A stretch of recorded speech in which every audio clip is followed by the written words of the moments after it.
मैं सर झुकाए बैठी थी। मेरे आसपास लड़कियां बैठी हुई थी। बेशुमार लड़कियां, कुछ तो मुझसे मजाक कर रही थी और कोई मुझसे मेरे खानदान के बारे में पूछ रही थी। दरअसल मेरा ताल्लुक साहरियाल से था। मैं पंजाबी खानदान से ताल्लुक रखती हूँ, जबकि जहाँ मेरी शादी हुई थी ये पठानों का इलाका था। मैं सवात में ब्याह कर गई थी और ये सब लड़कियां मुझे बड़ी दिलचस्पी से देख रही थी। इनके यहाँ एक शहरी बहू आई थी, इसीलिए ये बड़ी मुतासिर नजर आ रही थी। पर वही बैठे बैठे मेरे कानों में एक ऐसी बात पड़ी जिसने मेरे हवासों पर बिजली गिरा दी। मैं तो सोच भी नहीं सकती थी कि यहाँ पर ऐसी रस्मों का आगाज किया गया है या फिर ऐसी रस्में भी कहीं पाई जाती हैं। लड़कियां मुझसे हंस हंस कर बातें करती और कहती कि तुम्हारी शामत आ रही है। मैं समझी कि शायद मेरी शौहर से मुलाकात के बारे में ये ऐसा कहती हैं, लेकिन फिर पता चला कि रात को दुल्हन को हॉस्पिटल ले जाया जाता है। इस बात की मुझे समझ नहीं आई थी। लड़कियों ने तो सरसरी मजाक के अंदाज में मुझे ये बात कही थी कि रात के वक्त तुम्हें हॉस्पिटल ले जाना पड़ेगा। मैंने सोचा कि शायद ये मजाक हो या फिर यहाँ की औरतें इसी तरह की बातें करती होंगी, लेकिन ऐसा ही हुआ था। मैं जब अपने कमरे में बैठी थी अकेली, अपने शौहर का इंतजार कर रही थी कि कमरे का दरवाजा खुला और शौहर के बजाय मेरी सास कमरे में दाखिल हो गई। मुझे देखते ही कहने लगी, माशाल्लाह कितनी खूबसूरत बेटी है। मेरी अल्लाह ना करे कि इसे मेरी नजर ना लगे। तुम्हारे तो बच्चे भी बहुत खूबसूरत होंगे, बिल्कुल तुम्हारी तरह, मोटे मोटे और काली आंखों वाले। मेरी सास ने आगे बढ़कर मेरा माथा चूम लिया। वो वाकई बहुत सादा और मुखल्लिस औरत मालूम हो रही थी, लेकिन मुझे इनका अपने कमरे में आने का मकसद समझ नहीं आ रहा था। मैंने इन्हें सवालिया नजरों से देखा तो कहने लगी, बेटा थोड़ी सी जहमत होगी, लेकिन हमारे खानदान में एक रिवायत है। क्या रिवायत है अम्मा जी? मैंने बड़े अदब से पूछा था। उन्होंने भी झुझकते हुए मुझे बताया कि वो मुझे हॉस्पिटल लेकर जाना चाहती हैं। ये सुनकर मेरा मुंह खुले का खुला रह गया। मैंने कहा, अम्मा जी मुझे ऐसी कौन सी बीमारी है जिसे ठीक करने के लिए आप मुझे हॉस्पिटल लेकर जाना चाहती हैं? कहने लगी कि बेटी बीमारी तो कोई भी नहीं है, लेकिन हो तो सकती है। बस बीमारी से बचने के लिए ही यहाँ से ये रिवाज है कि औरत को शादी की रात ही हॉस्पिटल लेकर जाते हैं। इसे इंजेक्शन लगाते हैं। इस इंजेक्शन से वो हमेशा जवान भी रहती है और बच्चे भी सही पैदा करती है। कभी किसी औरत को मसला नहीं होता, लेकिन शर्त यह है कि ये इंजेक्शन शादी की रात ही लगवाना होता है। मैं अपनी सास की बातें सुनकर परेशान हो गई थी। सच बात तो ये है कि मुझे इनका एक भी लफ्ज समझ नहीं आया था कि आखिर इंजेक्शन लगवाने से होगा क्या। ये ताकत का इंजेक्शन था। ना मैं कमजोर थी ना मैं बूढ़ी थी। फिर आखिर मेरी सास ये बातें क्यों कर रही थी? तभी कमरे का दरवाजा खुला और एक खरखत की औरत नमूदार हुई। इस औरत के बाल छोटे छोटे काटे हुए थे, बानी पठान औरतों की तरह। इसने खुद को चादर में नहीं ढका हुआ था, बल्कि ये खुले सर घूम फिर रही थी। इसके कपड़े भी ऐसे थे, देखकर लगता जैसे वो बहुत ही मॉडर्न खानदान से ताल्लुक रखती हो। मुझे लगा था कि मेरे सास की कोई शहरी रिश्तेदार है, पर मेरी सास ने मुझे ये कहकर हैरान कर दिया कि ये इनकी सगी बहन है, यानी वो मेरे शौहर समंदर खान की खाला है।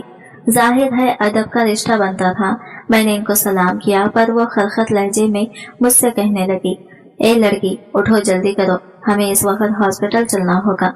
मैंने इनकी तरफ देखकर भी यही सवाल किया कि आप मुझे हॉस्पिटल क्यों लेकर जाना चाहती हैं? मुझे अपने सास ने कुछ सिखाया नहीं। क्या यह हमारे यहाँ की रस्म है? तुम्हें चलना ही पड़ेगा।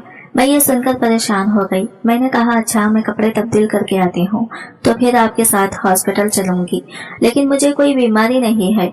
वो औरत फिर मुझ पर चिल्लाते हुए बोली, कपड़े तब्दील करने का वक्त नहीं है, तुम यही जोड़ा पहनकर चलोगी।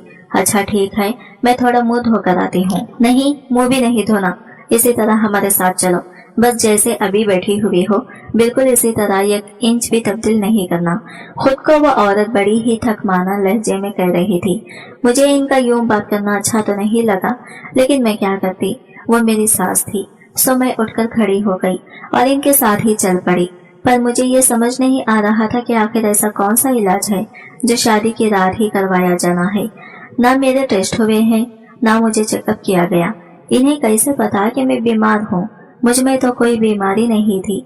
मेरी सास और इनकी खाला ने मुझे एक बड़ी सी गाड़ी में बिठाया।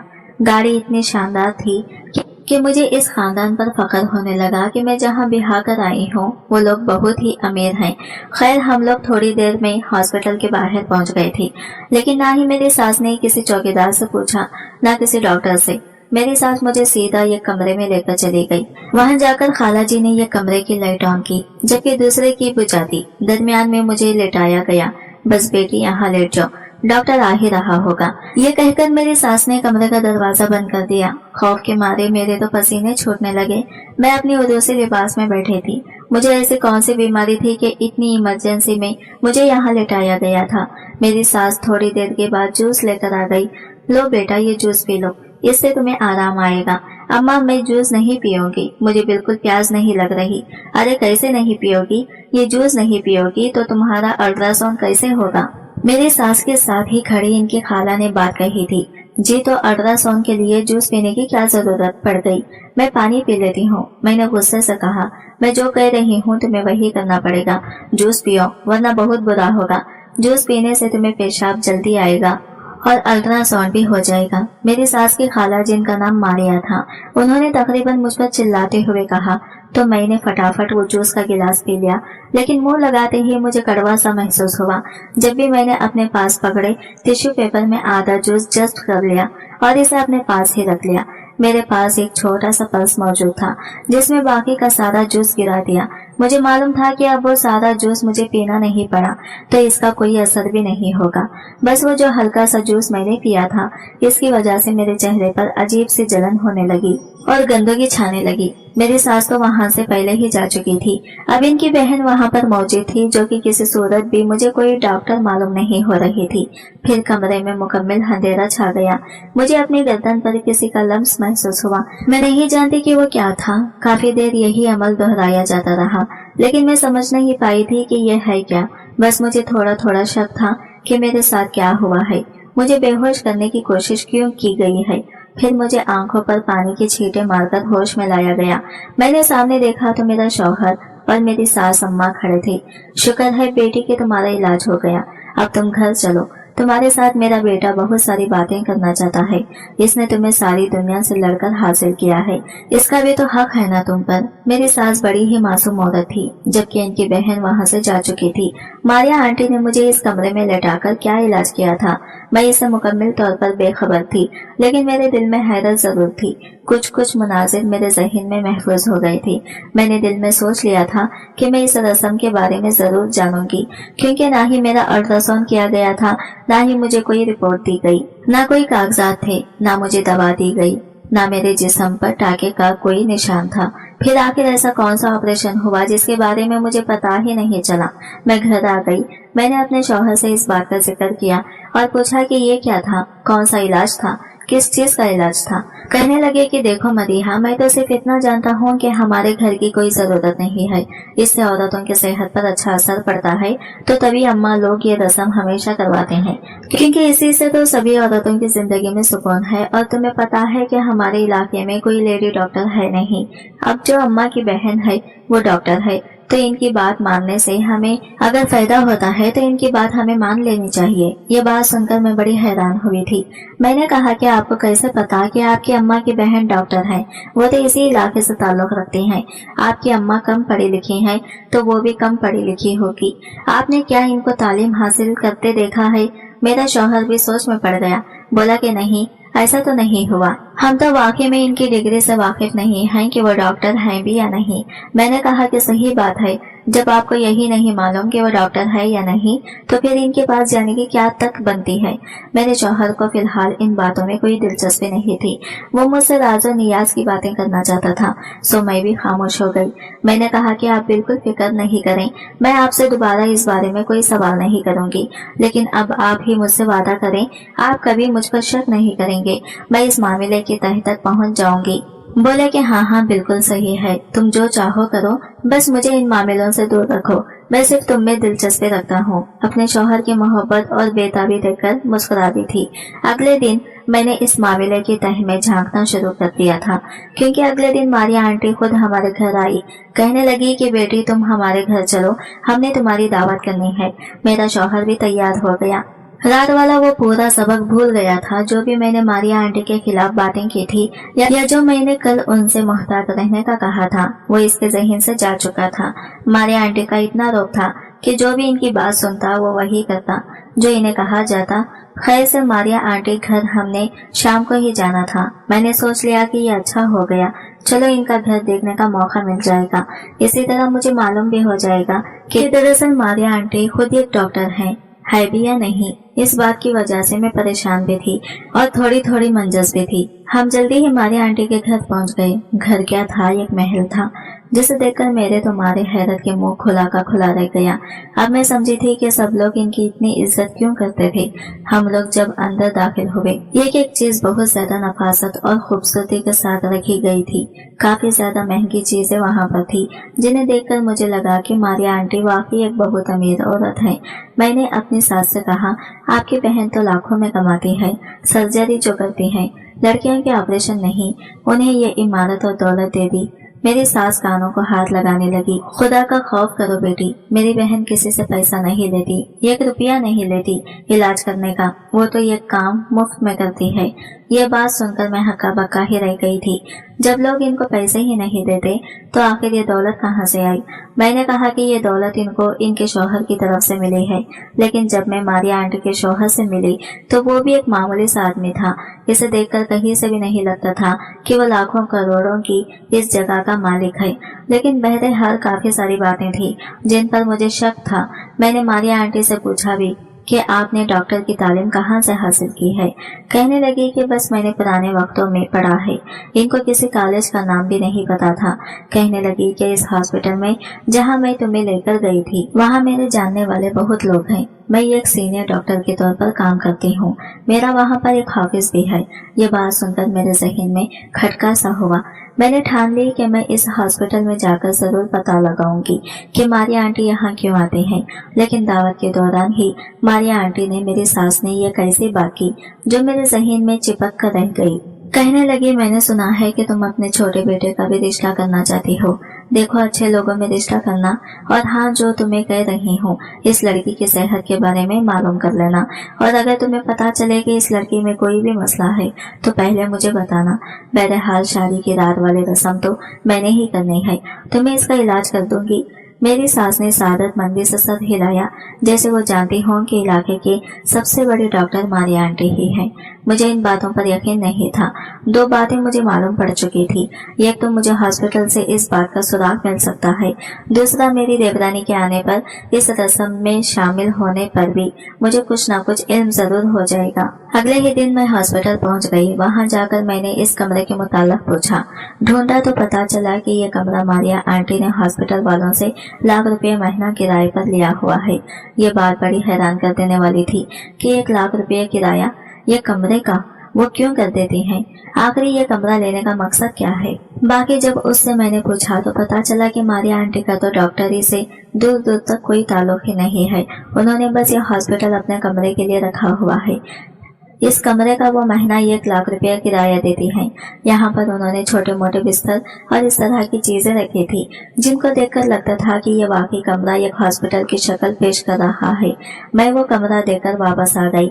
बदकिस्मती से हम ये सिर्फ खिड़की से ही देख सकी थी, क्योंकि कमरे को ताला लगा हुआ था और बाहर शीशे की खिड़कियां थी। इस बात ने मुझे हैरान भी किया था और परेशान भी। मैंने एक और औरत से बात की तो उसने बताया कि यहाँ पर शादी की पहली रात लड़कियों को लाया जाता है। मारिया साहिबा इन लड़कियों को अपने कमरे में लेटा कर रखती हैं, आधे घंटे बाद वापस ले जाती हैं। अब तो इनकी शोहरत फैलती जा रही है। महीने में वो 3-4 बार ये काम करती हैं और अब मोहल्ले में भी उनको जानने पहचाने लगे हैं। कुछ लेडी डॉक्टर्स भी इनसे बातचीत करती रहती हैं। मैं ये सारी बातें सुनकर हैरान हुई थी। जब मारिया आंटी का डॉक्टरी से कोई ताल्लुक नहीं तो उन्होंने मेरे साथ क्या किया था, वही सब मुनाजिर मेरे जहन में चलने लगे। मैंने सोच लिया था कि अब मुझे क्या करना है। मैं घर आई तो मेरी सास अपनी छोटी बहू के बारे में बातें कर रही थी।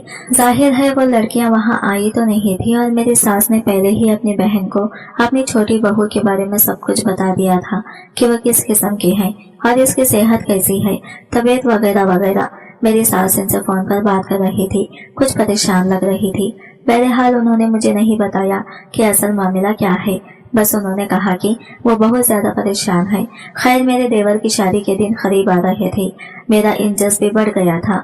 मैंने सोच लिया था कि मैं हॉस्पिटल में जाकर अपनी सास का राज जरूर फाश करूंगी, देखूंगी, जानूंगी और अपनी सास के इस जुर्म से पर्दा उठाऊंगी जो वो हमसे छुप कर रही थी और हमें बता भी नहीं रही थी। मैंने मारिया आंटी को इस बात का बिल्कुल भी एहसास होने नहीं दिया कि मैं इनका राज जान चुकी हूँ। मैं अनजान बनी रही। जिस दिन मेरी देवरानी रुखसत होकर इस घर में आई, इसको भी यही सारी बातें सुनाई जाने लगी कि तुम्हारे साथ भी यही हॉस्पिटल वाली रस्म होगी, क्योंकि तुम्हारा इलाज के बगैर हम अपने बेटे के पास नहीं भेज सकते। वो भी एक बड़े घर की लड़की थी। गौर करने कहने लगी कि मैं हॉस्पिटल नहीं जाऊंगी। फिर इसका शौहर आया। इसने पहला फुसलाकर अपनी बीवी को अपनी माँ की बात मानने पर मजबूर कर दिया। यूं वो लड़की बेचारी भी इस रस्म की भेंट चढ़ गई। मारिया आंटी के चेहरे पर अजीब सी मुस्कुराहट थी, जैसे अब की बार फिर उसकी जीत हो गई हो।